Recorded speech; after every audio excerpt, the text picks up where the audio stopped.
آپ کا انتقال ہو رہا ہے، آپ کی پیر و مرشد کا انتقال ہو چکا اور آپ کا منہ کھلا ہوا رہ گیا۔ بڑی غور سے سننے والے بات بتا رہا ہوں میرے عزیز دوستو، انتقال ہوا، منہ کھلا ہوا تھا۔ اللہ اکبر، جب کسی مرنے والے کا منہ کھل جاتا ہے اور جب اس کو دیکھنے لوگ آتے ہیں تو بتائیے کیفیت کیسی ہوگی، دیکھنے میں کیسا لگے گا؟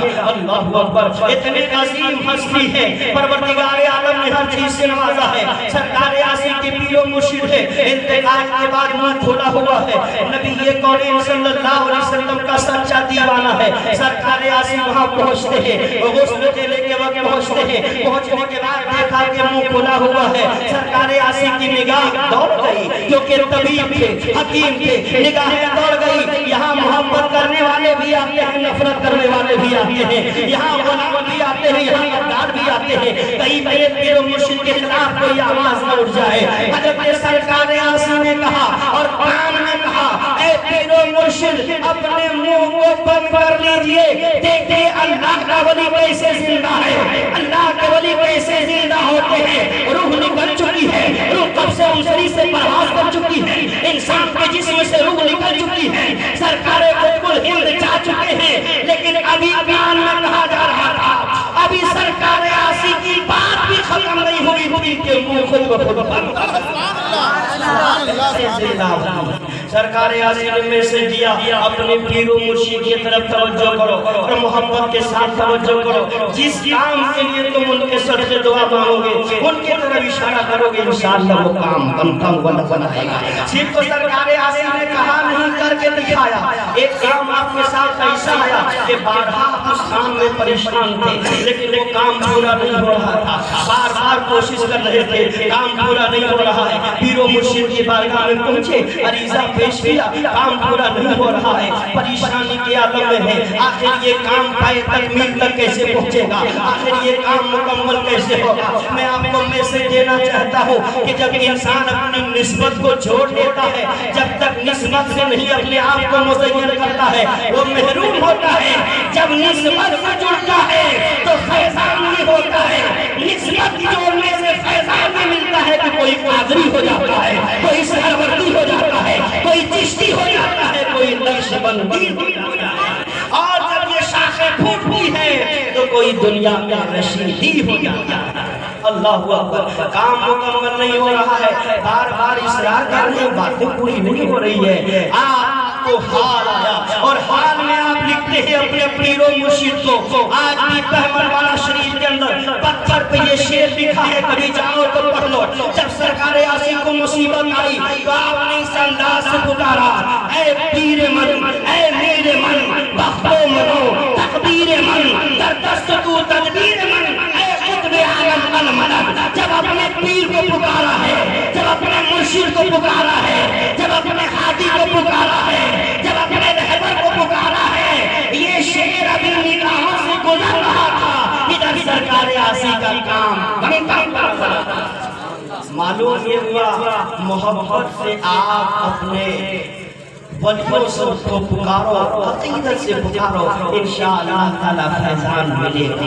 ایک آیت کریمہ جب میں نے پڑھی تو سرکار عاشق کا شعر بالکل میرے نظروں کے سامنے میں گھومنے لگا اور میرے نگاہوں میں یہ شعر چپک گیا۔ قرآن کی آیت میں پڑھ رہا تھا، انسان جب مرتا ہے تو اس کی کیفیت کیا ہوتی ہے؟ ان الذین قالوا ربنا اللہ ثم استقاموا تتنزل علیہم الملائکہ، بے شک ان الذین قالوا، جب موت کی گھڑی آتی ہے تو فرشتے قالوا ربنا اللہ، شیطان اس سے پوچھتا ہے تم مجھ کو خدا کہو، بار بار اصرار کرتا ہے، لیکن جو اللہ کا نیک بندہ ہوتا ہے، جو اللہ کا پرہیزگار بندہ ہوتا ہے، جو اللہ کا پاکیزہ بندہ ہوتا ہے، جس کے سینے میں شریعت و طریقت اور جس کے سینے میں اللہ و رسول کا خوف ہوتا ہے، وہ کیا کہتا ہے؟ قالوا ربنا اللہ، قالوا ربنا اللہ ثم استقاموا، پھر اس میں ڈٹ جاتا ہے۔ اللہ اکبر، جب یہ ہوتا ہے تو اوپر سے فیضان کیا ہوتا ہے؟ اللہ تعالیٰ کی رحمت و نور کیسے برستی ہے؟ اللہ تخافوا، اے مرنے والوں خوف نہ کرو، اللہ تخافوا، اے مرنے والوں ڈرو نہیں، اللہ تخافوا، قبر کا خوف مت کرو، اللہ تخافوا، حشر کا خوف مت کرو، اللہ تخافوا، میزان کا خوف مت کرو، اللہ تخافوا، پرصراط کا خوف مت کرو، اللہ تخافوا، وہاں پیاس کی فکر مت کرو، اللہ تخافوا ولا تحزنوا، اولاد کا غم نہیں تمہارے سینے میں آنا چاہیے، مکان کا غم اپنے سینے میں مت لاؤ، اللہ تخافوا ولا تحزنوا، جب تم نے اللہ کو مان لیا ہے تو مرتے وقت خوف بھی نہیں ہے، غم بھی نہیں ہے، اور حالات کیا بدلتے ہیں، تتنزل علیہم الملائکہ، پھر اس کے پاس فرشتے نازل ہو جاتے، اللہ تعالیٰ ولا تحزنوا، فرشتے نازل ہوئے، خوف سے غم سے بیگانہ کر دیا، اور کہا وَأَبْشِرُوا بِالْجَنَّةِ الَّتِي كُنتُمْ تُوعَدُونَ، اے انسان تم نے نماز کے ذریعے اللہ کو راضی کر لیا ہے، اے انسان تم نے سچائی کی بنیاد پہ اللہ کو راضی کر لیا ہے، اے انسان تم نے اپنی عبادت کی بنیاد پہ اللہ کو راضی کر لیا ہے، وَأَبْشِرُوا بِالْجَنَّةِ الَّتِي كُنتُمْ تُوعَدُونَ، اور بشارت ہے اس جنت کی جس کا تم سے وعدہ کیا گیا تھا۔ اب ذرا آپ مجھے بتائیے، جس کو موت کے وقت جنت دکھا دی جائے وہ کبھی ڈرے گا؟ کبھی نہیں ڈرے گا۔ جس کو اپنی منزل کا پتہ لگ جائے گا کبھی وہ ڈرے گا؟ نہیں ڈرے گا۔ وہ کبھی غم کرے گا؟ نہیں کرے گا۔ بس یہی حالت سرکار عاصم کی تھی، دنیا کا جانے والا انسان جاتے جاتے ڈر رہا ہوتا ہے، خوف میں ہوتا ہے، پیاس میں ہوتا ہے، اور کس کہتا ہوا نظر آتا ہے، ڈر کا ماحول ہوتا ہے، لیکن سرکار عاصم جب جا رہے ہیں تو قرآن کی ایک آیت کی تفسیر بن کے جا رہے ہیں، خود ارشاد فرماتے ہیں آج پھولے نہ سمائیں گے کفن میں عاصم، آج پھولے نہ سمائیں گے کفن میں عاصم، ہے شب گور بھی اس گل سے ملاقات۔ جس کو جنت دکھا دی گئی ہے، جس کو منزل کا پتہ چل گیا ہے، جو رسول اللہ کے دیدار کے لیے جا رہا ہے، جو رسول کائنات کی ملاقات کے لیے جا رہا ہے، اب اسے کسی چیز کا خوف نہیں ہے۔ آج پھولے نہ سمائیں گے کفن میں عاصم، ہے شب گور بھی اس گل سے ملاقات کی۔ آج دنیا میں لوگ نماز کے بعد جنت مانگ رہے ہیں، حج کرنے کے بعد جنت مانگ رہے ہیں، روزہ رکھنے کے بعد یا اللہ ہمیں جنت الفردوس میں جگہ دینا، میں جو جا چکی ہوں انہیں جنت الفردوس میں جگہ دے دینا۔ لیکن آؤ میں آپ کو بتانا چاہتا ہوں، حضرت خواجہ ابراہیم رحمت اللہ تعالیٰ سفر حج میں نکلے ہیں، ہر قدم پہ 2 رکعت نماز پڑھتے ہیں، کہیے سبحان اللہ، ہر قدم پہ 2 رکعت نماز پڑھتے ہیں۔ بتاؤ اس انداز سے اس زمانے میں کوئی حج کیا ہے کہ ایک قدم چلے اور 2 رکعت نماز پڑھے، ایک قدم چلے اور 2 رکعت نماز پڑھے؟ حضرت خواجہ ابراہیم سفر حج میں نکلے ہیں، ایک قدم پہ 2 رکعت، ایک قدم پہ 2 رکعت، 14 سال کا زمانہ گزرا، تب جا کے خانہ کعبہ پہ پہنچے ہیں، اور خانہ کعبہ کے پاس جب پہنچے تو دیکھا کہ سامنے خانہ کعبہ نہیں ہے، خانہ کعبہ تو کہیں جا چکا ہے، کعبہ کہیں غائب ہو چکا ہے۔ آواز آئی ابراہیم صبر کرو، کعبہ کہیں گیا ہے، ابھی لوٹ کے آ جائے گا۔ ابراہیم نے پوچھا کعبہ کہاں گیا ہے؟ ساری دنیا تو کعبہ کی طواف کرتی ہے، کعبہ کس کے طواف ہو گیا ہے؟ آواز آئی رابعہ بصری کی طواف کے لیے کعبہ سبحان اللہ سبحان اللہ لگائیے، یہ پہنچ گئے وہاں اور کہا یہ شور کیا ہے، یہ منظر کیا ہے؟ رابعہ بصری نے کہا تم نے کعبہ کے لیے چلا تھا تو تمہیں 14 سال کے بعد بھی کعبہ نہ ملا، میں کعبے کے پروردگار عالم کو چاہ رہا تھا، کعبہ کا جو رب ہے اسے چاہ رہا تھا، کعبہ کا جو مالک ہے اس کے طرف لو لگایا تھا۔ حالت یہ ہوئی ہے کہ کعبہ خود میرے طواف کے لیے آ گیا ہے۔ سرکار عاصم نے بھی یہی میسج دیا ہے، اصل فتنہ ہے قیامت میں بہار فردوس، اصل فتنہ ہے قیامت میں بہار فردوس، جس تیرے کچھ بھی نہ چاہے مجھے وہ دل دینا، جس تیرے کچھ بھی نہ چاہے مجھے وہ دل دینا۔ اس لیے میرے عزیز دوستو، سرکار عاصم کی شاعری میں نصیحت بھی ہے، سرکار عاصم کی شاعری میں فکر بھی ہے، سرکار عاصم کی شاعری میں علم بھی ہے، سرکار عاصم کی شاعری میں حکمت بھی ہے، سرکار عاصم کی شاعری میں ہدایت بھی ہے، سرکار عاصم کی شاعری میں عشق رسول کا جلوہ بھی ہے، سرکار عاصم کی شاعری میں محمد الرسول اللہ کا سیرت لگ رہا ہے، سرکار عاصم کی شاعری میں کیا کچھ نہیں ہے۔ اگر سرکار عاصم کا دیوان پڑھو گے تو تمہیں عشق رسول بھی مل جائے گا اور دنیا کی دولت بھی نظر آئے گا۔ اس لیے میرے عزیز دوستوں ضرورت اس بات کی ہے کہ ہم جڑے اس کے طرف خانقاہوں کی طرف جڑے اپنے مشن کو اسلامی مشن بنائیں. آج کے جو حالات بن چکے ہیں آپ دیکھ رہے ہیں. ایک حدیث میں آپ کو سنانا چاہتا ہوں. آج ہمارے بچوں کے جو حالات ہو چکے ہیں, آج ہمارے جوانوں کے جو حالات ہو چکے ہیں, نہیں سرکار یاسین کا یہ میسج نہیں تھا آؤ نبی کونین کی بارگاہ میں حاضری دیتے ہیں. اے میرے آقا, بچوں کے آنے جانے کا سلسلہ جاری رہے گا, دنیا میں لڑکے آتے رہیں گے جاتے رہیں گے. بتائیے ہم اپنے بچوں کو کیا سکھائیں, ہم اپنے بچوں کو کیا پڑھائیں؟ چونکہ محفل سرکار یاسین ہے تو یہاں سے ایک اچھا میسج بھی جانا چاہیے. میرے آقا کی بارگاہ میں صحابہ نے عرض کیا تھا یا رسول اللہ ہم اپنے بچوں کو کیا سکھائیں گے تب ہمیں کامیابی ملے گی؟ ہم اپنے بچوں کو کون سا تعلیم دیں گے تب ہمیں کامیابی ملے گی؟ ہمارے قبر میں روشنی کا طریقہ کیا ہے؟ ہم اپنے قبر کو منور کیسے کریں گے؟ ہم اپنی آخرت کو منور کیسے کریں گے؟ ہمارے بچے فرما بردار کیسے بنیں گے؟ ہمارے بچے باادب کیسے بنیں گے؟ ہمارے بچے عاشق رسول کیسے بنیں گے؟ ہمارے بچوں کے اندر دین کی فکر کیسے پیدا ہوگی؟ ہمارے بچوں کے اندر شریعت و طریقت و معرفت کے کردار کی ندیاں کیسے بہے گی؟ ہمارے بچوں کے اندر اسلام کو آگے لے جانے کی فکر کیسے پیدا ہوگی؟ سینکڑوں سوالات تھے اللہ کے رسول کی بارگاہ میں, لیکن پیارے آقا نے سینکڑوں دوا نہیں بتائی ہے. محمد رسول اللہ نے سینکڑوں دوا کا انتخاب نہیں کیا ہے. غور سے سنیے, آقا دو جہاں نے ارشاد فرمایا تھا اگر تم اپنے بچوں کو فرما بردار بنانا چاہتے ہو, تم اپنے بچوں کو باادب بنانا چاہتے ہو, تم اپنے بچوں کو دین کا سپاہی بنانا چاہتے ہو, تو حدیث پاک کے اندر آیا علموا اولادکم القرآن. سب سے پہلے اپنے بچوں کو قرآن پڑھاؤ, سب سے پہلے اپنے بچوں کو اللہ کا کلام پڑھاؤ. جب تمہارا بچہ قرآن پڑھے گا تو اللہ کی جانب سے اس کے اندر پروردگار عالم ادب کے تقاضوں کو ڈالے.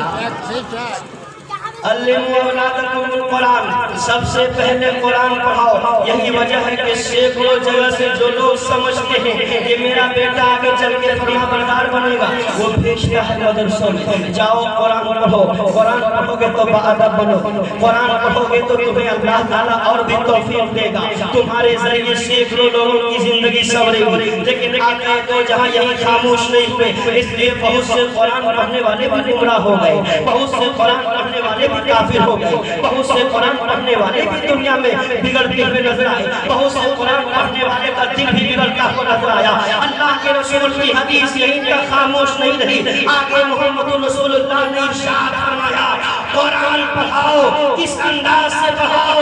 وہ محبتی عشق رسول میں قرآن پڑھاؤ, نبی کے کونین کی محبت میں قرآن پڑھاؤ. جب قرآن بھی ہوگا, رسول کا عشق بھی ہوگا, تو دنیا کی کوئی طاقت اسے جنت جانے سے روک نہیں سکتی.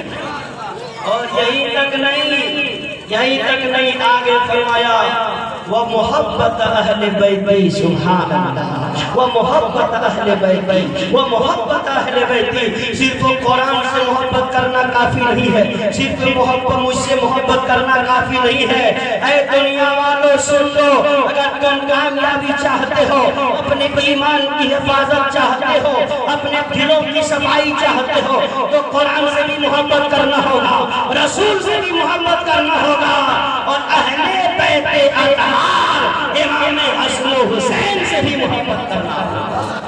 اس لیے میرے عزیز دوستو, یہ دو چیزیں بڑی بڑی تھی, لیکن آج ان چیزوں کو ہم چھوڑتے ہوئے نظر آ رہے ہیں, آج ان چیزوں سے ہم دور ہوتے ہوئے نظر آ رہے ہیں, آج ان چیزوں سے ہم بیگانہ ہوتے ہوئے نظر آ رہے ہیں. قرآن اب تو صرف اور صرف برکت کے لیے ہم پڑھ لیا کرتے ہیں. یہی قرآن ہے جس کے بارے میں اللہ نے فرمایا تبیان لکل شیء, ہر چیز کا بیان جس کے اندر ہے. آپ اس قرآن کو چھوڑتے ہوئے نظر آ رہے ہیں, لیکن آؤ اسی قرآن کے مطابق آپ ذرا اولیاء اللہ کی زندگی دیکھو, اولیاء اللہ کی سیرت دیکھو, قرآن سے لگاؤ دیکھو, قرآن سے محبت دیکھو. پروردگار عالم کے اولیاء کس انداز سے محبت کرتے ہیں, پروردگار عالم کے ولی قرآن سے کس انداز سے محبت کرتے ہیں. میرے دوستو, سرکار یاسین کا یہ تیور تھا, رات کے سناٹے میں جب آنکھیں کھل جاتی تھی تو دوبارہ سونے کی کوشش نہیں کرتے تھے,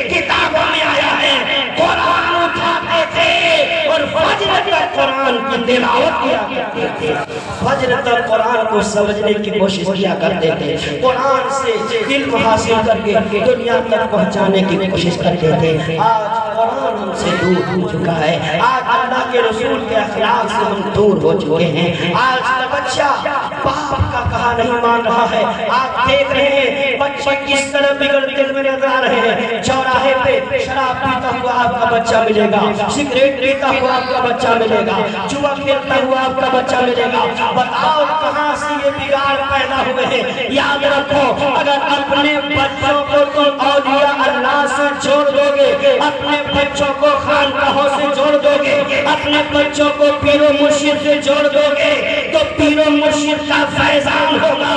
وہ چوراہے پہ سگریٹ نہیں بلکہ چوراہے پہ کھڑے ہو کے دین کی باتیں بتا رہا ہوگا، دین کی باتیں سمجھا رہا ہوگا۔ اس لیے ضرورت ہے خود بھی خانقاہوں سے جڑے اور اپنے بچوں کو بھی خانقاہوں سے جوڑنے کی کوشش کریں۔ میرے عزیز دوستو، یہ محفل سرکار آسی ہے، اس لیے سرکار آسی کے مشن کو ہمیں عام کرنا ہے، سرکار آسی کے مشن کو ہمیں سمجھنا ہے۔ سرکار آسی کا مشن کیا تھا؟ آپ کا پاور کیا تھا؟ ذرا دیکھیے، گورکھپور کی سرزمین ہے، حضرت شاہد علی سبزپوش رحمت اللہ علیہ کے جگر میں درد ہوا ہے۔ ذرا پاور کو دیکھیے، جہاں سارے ڈاکٹر مات کھا جاتے ہیں، جہاں سارے طبیب جواب دے دیتے ہیں، جہاں سارے ڈاکٹر فیل ہو جاتے ہیں کہ نہیں نہیں میرے بس کی بات نہیں ہے، ڈاکٹر بھی ہاتھ جوڑے کھڑا ہے، بڑے بڑے طبیب بھی ہاتھ جوڑے کھڑا ہے، MBBS بھی ہاتھ جوڑے کھڑا ہے، لیکن اللہ نے ان پر گزیدہ بندوں کو وہ طاقتیں عطا کی ہے کہ جب سارے دروازے بند ہو جاتے ہیں تو اللہ نے ان اولیاء اللہ کو اتنی طاقتیں دی ہیں کہ یہ کچھ کرتے نہیں ہیں، اشارہ کرتے ہیں اور کام بنتا ہوا نظر آتا ہے۔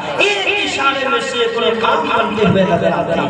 حضرت سید شاہد علی سبزپوش رحمت اللہ تعالیٰ علیہ جگر میں درد ہوا ہے، پریشانی بڑھ گئی ہے، تکلیف بڑھتی ہوئی نظر آ رہی ہے، آپ پریشان نظر آ رہے ہیں۔ اللہ اکبر، طبیبوں کو دکھایا گیا ہے، ڈاکٹروں کو دکھایا گیا ہے، علاج ہو رہا ہے، لیکن تکلیف بڑھتی ہوئی نظر آ رہی ہے۔ دیکھو سرکار آسی کی انگلی میں کتنی طاقت ہے، سرکار آسی کی انگشت میں اللہ نے کتنی طاقت رکھی تھی۔ جگر میں درد ہو رہا ہے، چاہیے تھا کہ ٹیبلٹ کھا لیں، جگر میں درد ہو رہا تھا، چاہیے کہ وہاں کسی طریقے سے علاج کر کے اس کو ختم کیا جائے، لیکن نہیں، سرکار آسی حاضر تھے۔ دیکھیے تو صحیح میرے جگر میں درد کیسا ہو رہا ہے، اللہ نے کتنی طاقتیں دی ہیں ان کی انگلیوں میں۔ کتابوں کے اندر آیا کہ آپ نے جہاں درد ہو رہا تھا اپنے انگشت مبارک کو رکھ دیا ہے، ابھی وقت بھی نہیں گزرا ہے کہ جگر کا درد ختم ہوتا ہے۔ جب سرکار آسی کی انگلی کا یہ عالم ہے تو ہاتھ کا عالم کیا ہوگا؟ جب ہاتھ کا یہ عالم ہے تو سینے کا عالم کیا ہوگا؟ اور پھر سرکار آسی کے ذات اور عظمت کا عالم کیا ہوگا؟ اس لیے میرے عزیز دوستو، آپ سے جڑنے کا یہ مطلب نہیں ہے ایک رات آپ محفل سجا لو، جڑنے کا یہ مطلب نہیں ہے ایک رات آپ پوری جاگ لو، سرکار آسی کی یاد کر لو، نہیں، یہ مقصد نہیں ہے۔ زندگی بھر قرآن پڑھتے رہے، آپ بھی قرآن پڑھنے والے بن جاؤ تو آپ سرکار آسی کے مشن سے جڑے ہو۔ سرکار آسی نے کبھی نماز نہیں چھوڑی، آپ بھی نمازی بن جاؤ تو آپ سرکار آسی کے مشن سے جڑ جاؤ۔ کسی بھی حالت میں سرکار آسی نے جھوٹ نہیں بولا، آپ بھی جھوٹ سے دور ہو جاؤ، سرکار آسی کے مشن سے جڑ جاؤ گے۔ سرکار آسی نے ہر دور میں دین کا کام کیا، مدرسے کو بڑھانے کا کام کیا، خانقاہ کو بڑھانے کا کام کیا، کتابوں کو بڑھانے کا کام کیا، لوگوں کو جوڑنے کا کام کیا۔ آپ بھی اگر یہ کام کرتے ہیں تو آپ سرکار آسی کے مشن سے جڑے رہتے ہیں، اور اگر آپ یہ کام نہیں کرتے ہیں تو یاد رکھیے زبانی دعویٰ ہے، زبانی دعوے سے کچھ نہیں ہوتا ہے۔ میرے عزیز دوستو، اس لیے اپنے دل میں سچی محبت پیدا کرو اللہ کے ولیوں کی، سچی محبت پیدا کرو اپنے پیر و مرشد کی، سچی محبت پیدا کرو اپنے رہبر و رہنما کی۔ اس لیے سچی محبت جب ہوتی ہے تبھی فیضان ملتا ہے، تبھی فیوز و برکات ملتے ہیں، زبانی محبت سے کچھ کو ملا کرتا ہے۔ مجمع البحرین کی بارگاہ میں آخری بات بتا کے میں رخصت ہو جاؤں گا۔ میرے عزیز دوستو، مجمع البحرین کی بارگاہ میں ہم نے ایک سوال کیا، پیر و مرشد مجمع البحرین کی بارگاہ میں ہم نے پوچھا کہ دنیا میں جو لوگ غلط کرتے ہیں وہ آگے بڑھتے ہوئے نظر آ رہے ہیں، جن کا کام جھوٹ بولنا ہے دنیا میں وہی پھیل رہے ہیں، ان کی بلڈنگیں بن رہی ہے، ان کی جائیداد بن رہے ہیں، ان کی بلڈنگیں بن رہی ہے۔ جو انسان سچائی کے ساتھ کام کرتا ہے وہ انسان فقیر بنتا ہوا نظر آ رہا ہے، جو نماز نہیں پڑھتا وہ اچھی بلڈنگیں بنا رہا ہے، جو نماز پڑھتا ہے وہ فقیر بنتا ہوا نظر آ رہا ہے۔ مجھے بتائیے مجمع البحرین نے آیت کریمہ پڑھی تھی وَمَنْ يُرِدْ ثَوَابَ الدُّنْيَا نُؤْتِهِ مِنْهَا وَمَنْ يُرِدْ ثَوَابَ الْآخِرَةِ نُؤْتِهِ مِنْهَا۔ سنو، جو انسان دنیا کا طلبگار ہو رہا ہے پروردگار عالم اس کے لیے دنیا کا دروازہ کھول دیتا ہے، دنیا کا دروازہ کھولتا ہے اور وہ مال کماتے کماتے گمراہ ہو جاتا ہے۔ وَمَنْ يُرِدْ ثَوَابَ الْآخِرَةِ نُؤْتِهِ مِنْهَا، جو آخرت کا طلبگار ہے پروردگار عالم اسے یہاں مصیبت دیتا ہے اور ہمیشگی کی زندگی وہاں عطا کر دیتا ہے، جنت وہاں عطا کر دیتا ہے۔ اللہ اکبر۔ حضرت فانی گورکھپوری علی رحمت الرضوان کی طبیعت خراب ہوئی، لوگوں نے پوچھا آپ کا حال کیا ہے، آپ کی طبیعت کیا ہے؟ اللہ کے ولیوں کے اندر کتنی عاجزی، کتنی انکساری، کتنا صبر ہوتا ہے۔ آپ نے ایک شعر پڑھا تھا، شکوہ نہ بخت کا نہ گیلا روزگار کا، شکوہ نہ بخت کا نہ گیلا روزگار کا، جس حال میں ہوں شکر ہے پروردگار کا، جس حال میں ہوں شکر ہے پروردگار کا۔ اس لیے میرے عزیز دوستو، آج کے اس اسٹیج سے آپ کو میسج دیا جاتا ہے کہ آپ اللہ کے ولیوں سے جڑیے، ان کی کتابوں کو پڑھیے، ان کی سیرت کا مطالعہ کیجئے، ان کی عظمتوں کو جانیے، ان کی رفتوں کو جانیے، ان کے طریقے کو جانیے، چھوٹی چھوٹی کتابوں کو پڑھیے، ان کی صبح کیسے گزرتی تھی، ان کی شام کیسے گزرتی تھی، ان کا دوپہر کیسے گزرتا تھا، ان کا اٹھنا بیٹھنا کیسے تھا، ان کے بولنے کا انداز کیا تھا۔ جب آپ ان کی سیرت کو پڑھیں گے تو انشاءاللہ تعالی آپ یہاں بھی کامیاب ہو جائیں گے، وہاں بھی کامیاب ہو جائیں گے۔ استغفر اللہ ربی من کل ذنب واتوب الیہ، وآخر دعوانا ان الحمد للہ رب العالمین۔ السلام علیکم ورحمۃ اللہ۔